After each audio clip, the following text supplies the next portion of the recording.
विधानसभा निवडणुकीला केवळ 100 दिवस राहिलेले आहेत आणि याच दरम्यान शिवसेनेचे नेते खासदार संजय राऊत यांनी महाविकास आघाडीला चिमटा घेतलाय आणि हा चिमटा घेत असताना त्यांनी नेमकं काय म्हटलंय पाहूया।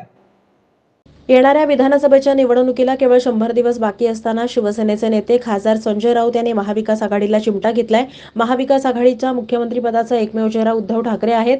अशा प्रकारचं बहुया उंचावणारे विधान केल्यानं महाविकास आघाडीमध्ये मोठी खलबत होताना दिसतायत।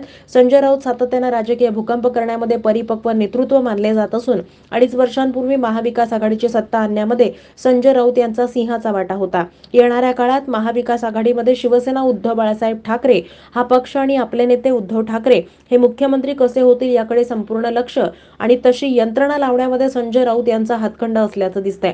खऱ्या अर्थानं उद्धवजी ठाकरे हेच महाराष्ट्रासाठी आणि शेतकऱ्यांसाठी अतिशय चांगलं आणि विकासाभिमुख नेतृत्व असल्यामुळं तो चेहरा मुख्यमंत्री पदासाठी योग्य आहे।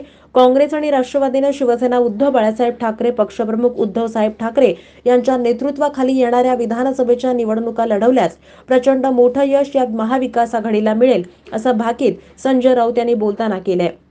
कारण महायुतीच्या नेत्यांना सडेतोड आणि आक्रमक भाषेत उत्तर देणारा नेता उद्धव ठाकरे यांच्याशिवाय दुसरा कोणी नाही हे सर्वांनाच माहिती आहे।